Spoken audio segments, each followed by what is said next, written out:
The views and opinions expressed on any program are those of the producers and/or the persons appearing on the program and do not necessarily reflect the views and opinions of FRC Media, Bristol Community College, or the City of Fall River.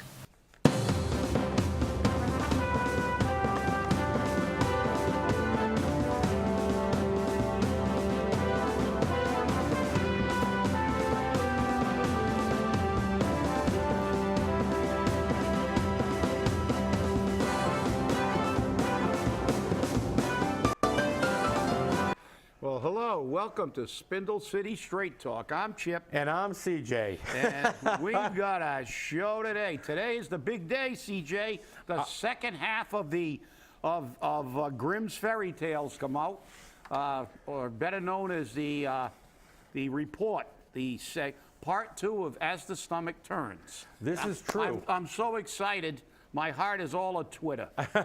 This is true. I'm telling you, it's getting to be an interesting day in the neighborhood. And I did send out a email this morning to Rob Bentleweski, the special assistant to the mayor, making sure that he releases it immediately. And I told him we do go live at 11 a.m.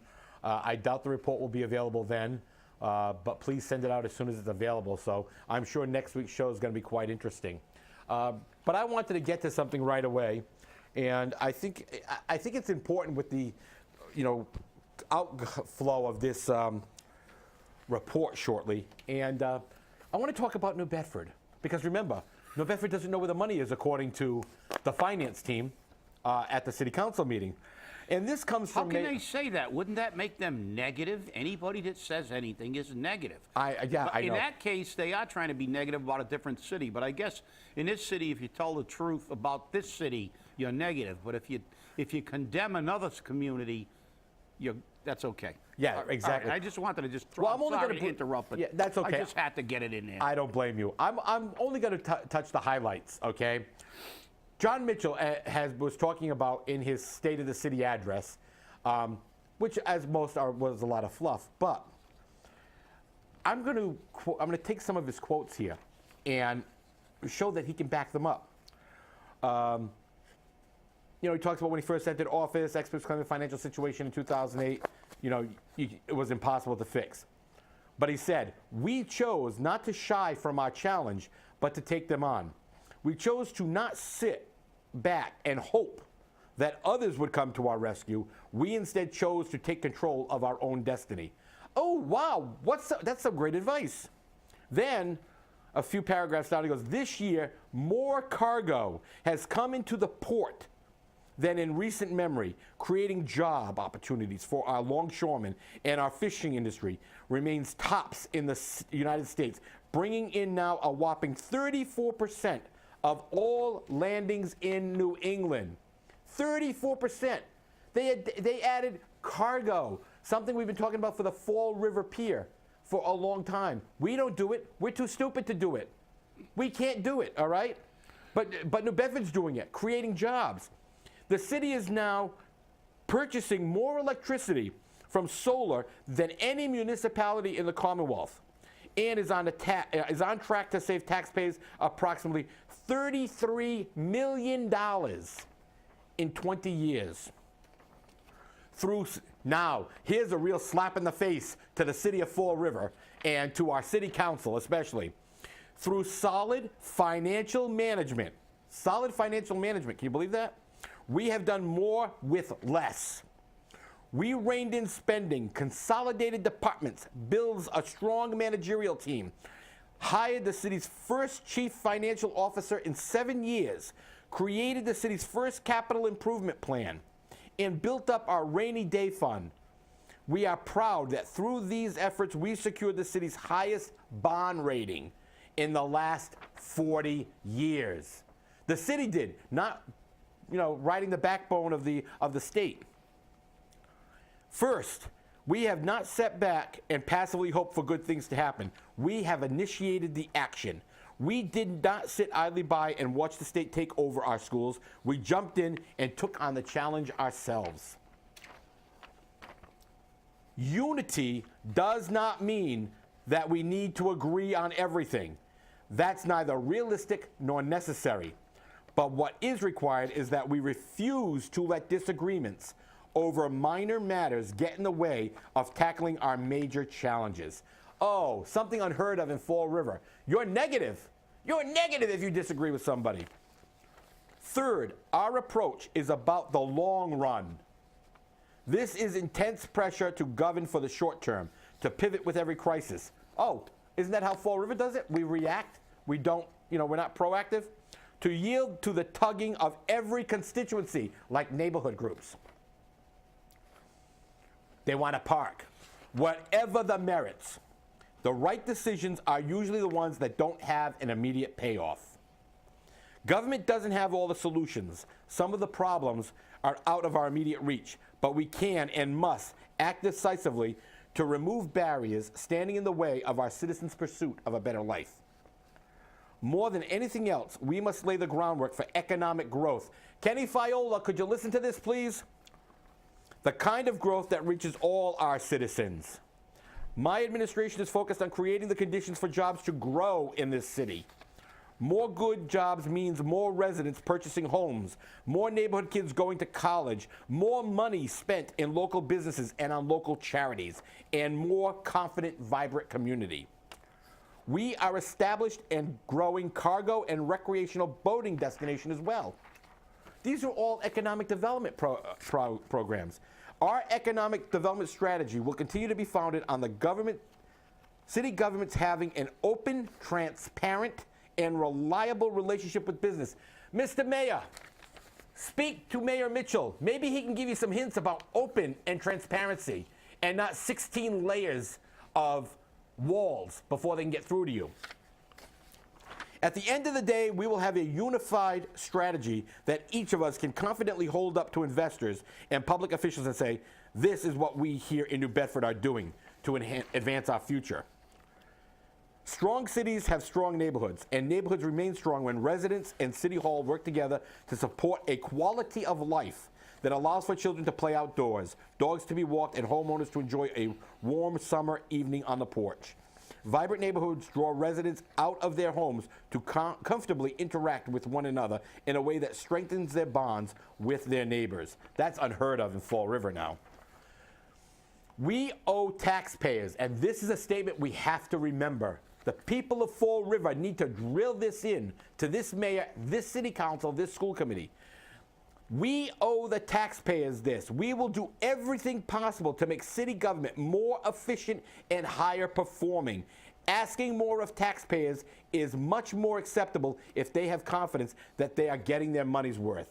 This year, we will continue to incorporate performance measurements systems so that we run city government like a private business that knows precisely what it's getting for its money.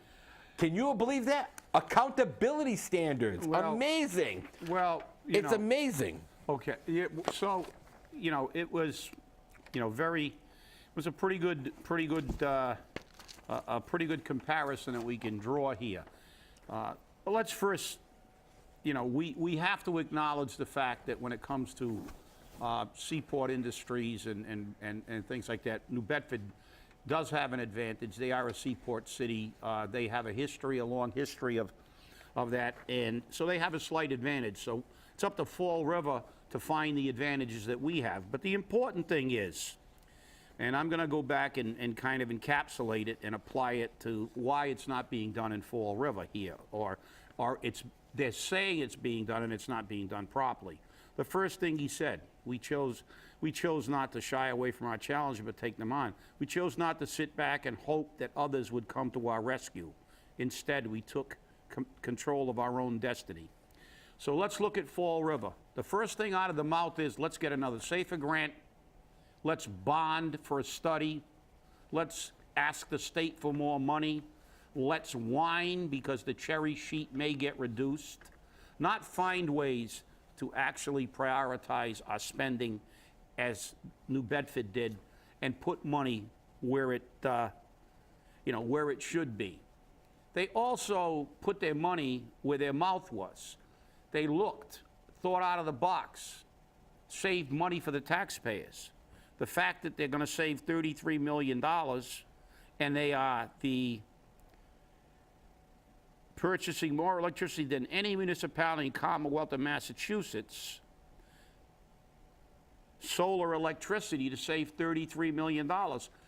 I know for a fact that we have some of the most inefficient stations still running. They haven't done anything to close the heat, to deal with the heating, deal with the heating bills and things like this in city buildings. That, you know, these are the kind of things that save taxpayers money. And more importantly, they've reined in spending. Reined in spending. We never rein in spending. We just keep spending. Reined in spending. Solid fiscal management. Consolidated departments. What did we talk about? What have we been talking about for the last couple of years? Reorganizations before you raise the taxes. And at that final one, we owe taxpayers this. We will do everything possible to make our city government more efficient and higher performing. Asking more of the taxpayer is much more acceptable. As a matter of fact, I don't agree with that. It's only acceptable if we have confidence that we're getting our money's worth and that the city is performing at its most efficient level and it's lean and there is no waste. But that's not what happens in Fall River, unfortunately. And it looks like we're looking at the same old again. Safer grant.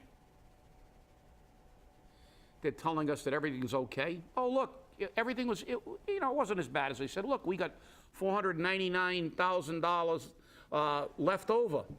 The budget is okay. We're not in a hole. Yes, we are. We have to look at those projections for revenue and see if they're accurate. They may not be, but it will be too late because it will be after the next election, after the next budget. The problem is that, we continue to listen to promises and don't demand results. We haven't had any results. There was a picture of Kenny Fiola, head for 20-some years of the Office of Economic Destruction, with the mayor touting how we are on the cusp of economic, Valhalla, the heaven of economic development. Yeah, we're sure we're on the cusp. And what did they cite for this amazing transition that's going to happen to Fall River? Because we have so much potential. They didn't talk about streamlining government.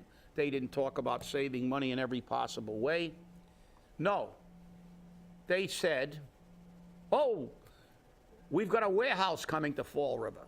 They forgot to say it's a scaled-down version, and they may not be here once their TIFs are gone.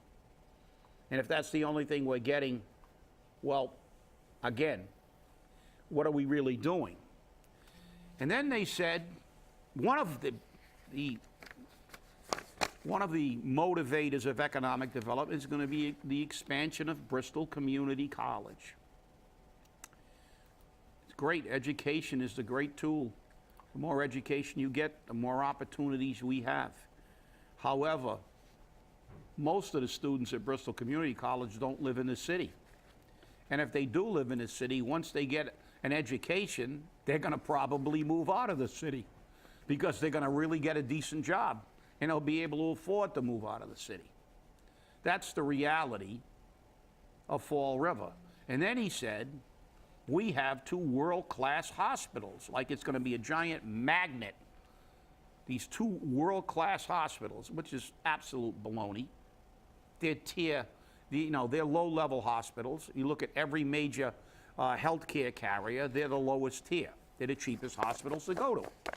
Why?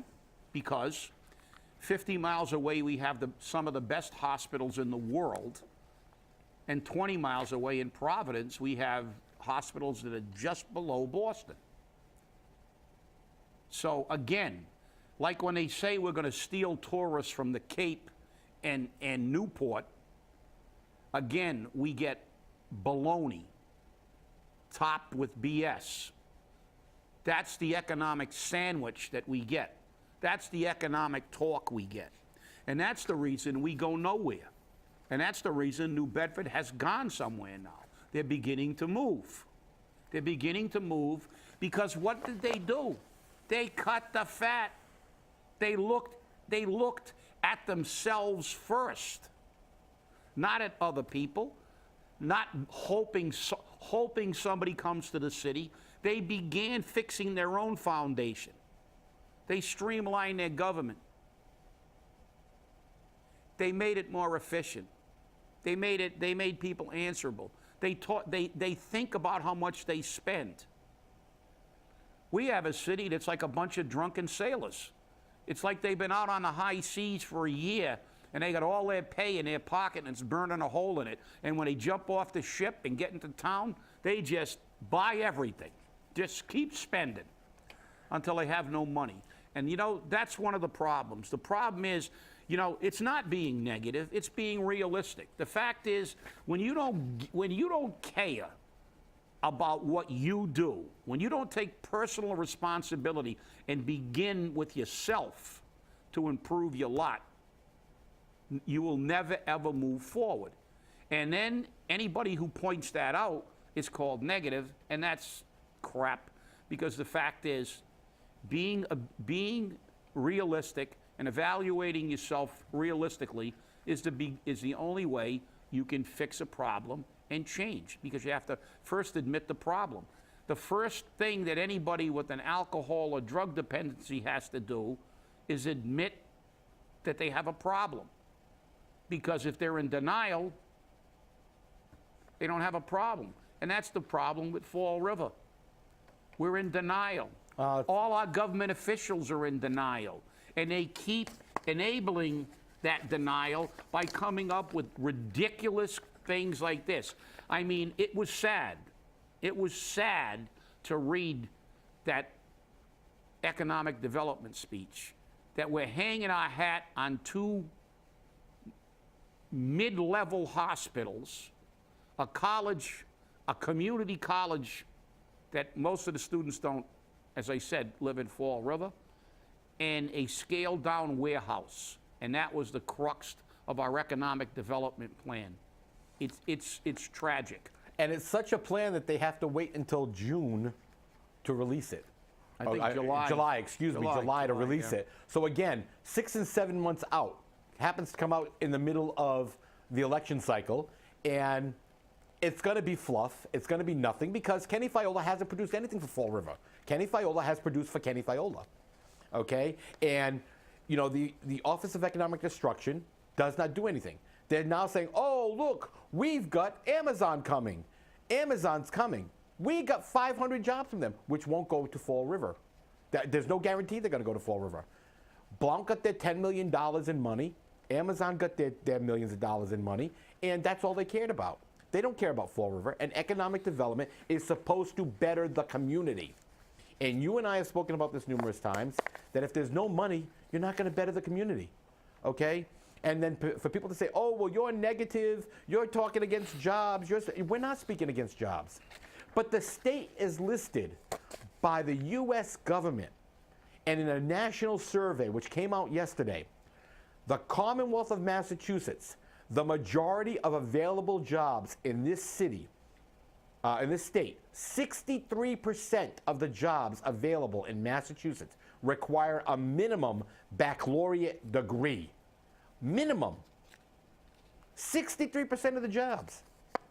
So how is Fall River, who has on average, and I'm being generous here, an 8th grade education, going to get a job that requires a baccalaureate degree? How can a hospital, which, by the way, doesn't pay a dime in taxes, that being South Coast Hospital Group, going to benefit Fall River? Yes, they gave a lot of people jobs, okay? And they are providing jobs for people. Not all those people are from Fall River, though. And again, when you go out on a Monday or a Tuesday night to spend some of your excess cash, which we have very little of, and you want to spend the night out with friends or family at a local and locally owned restaurant, and they're closed on a Monday or Tuesday night because they can't bring customers in, they cannot financially afford it. What does that say to other people who aren't from Fall River to come here. It says, why do I want to go there? Why? Why can't we attract big name companies besides Amazon? And the ones we do attract, like Walmart and Sam's Club is probably going to close in the next 4 to 6 months.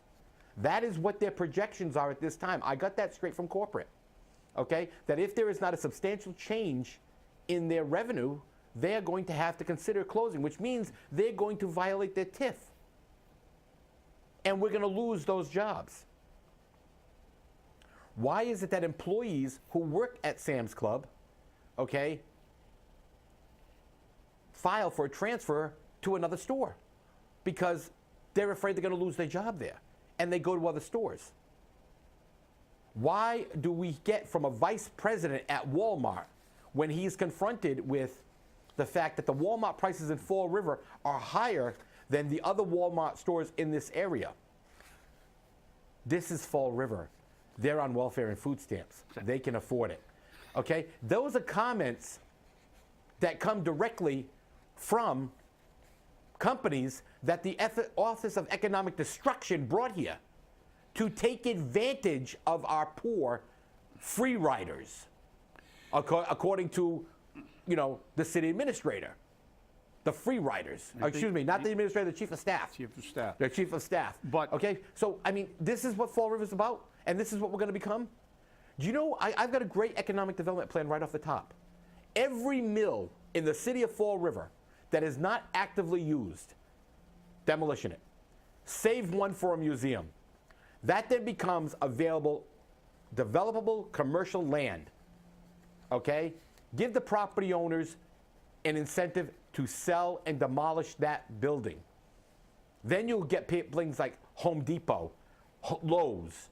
You'll get, Targets. They can't come here because there's no developable land in areas that are easily accessible from the highway.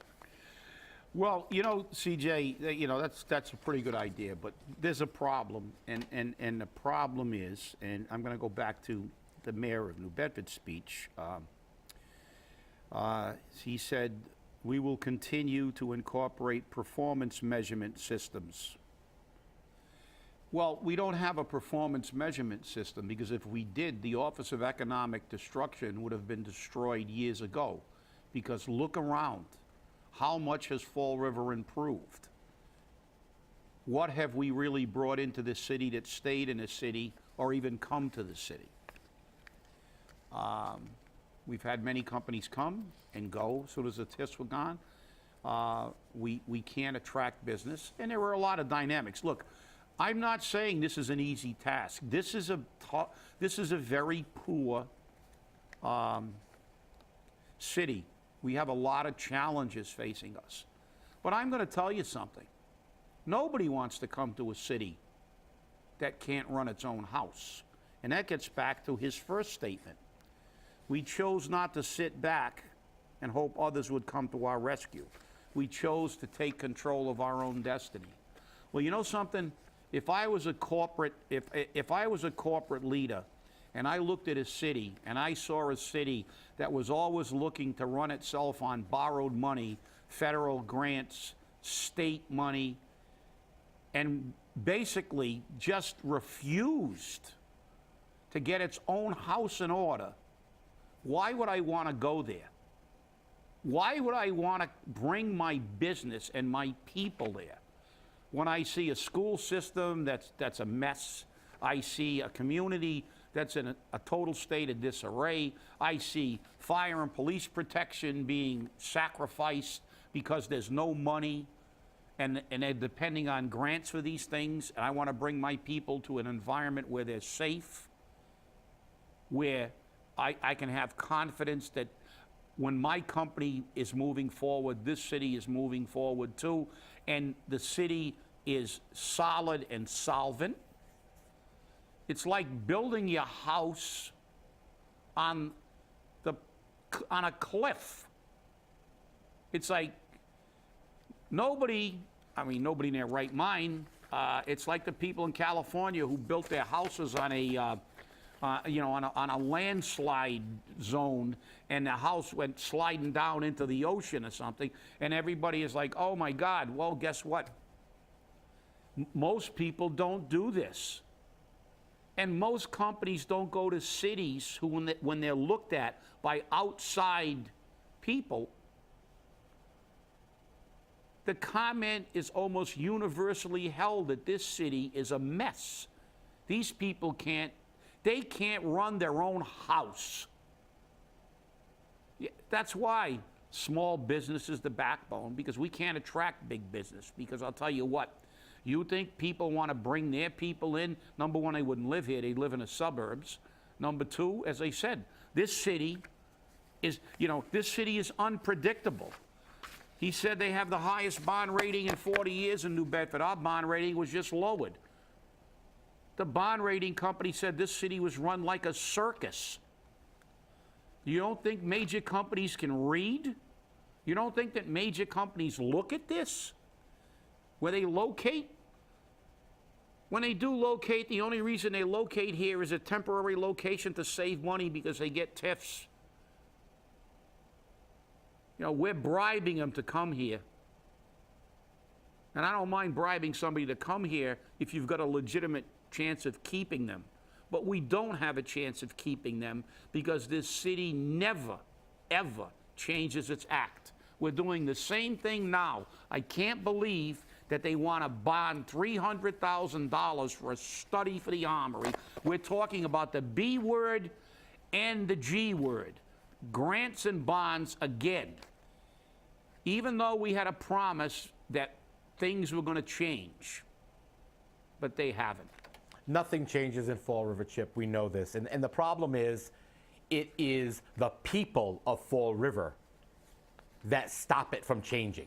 It is the people of Fall River who are too ignorant to see what is going on, or they don't want to see it, so they ignore it.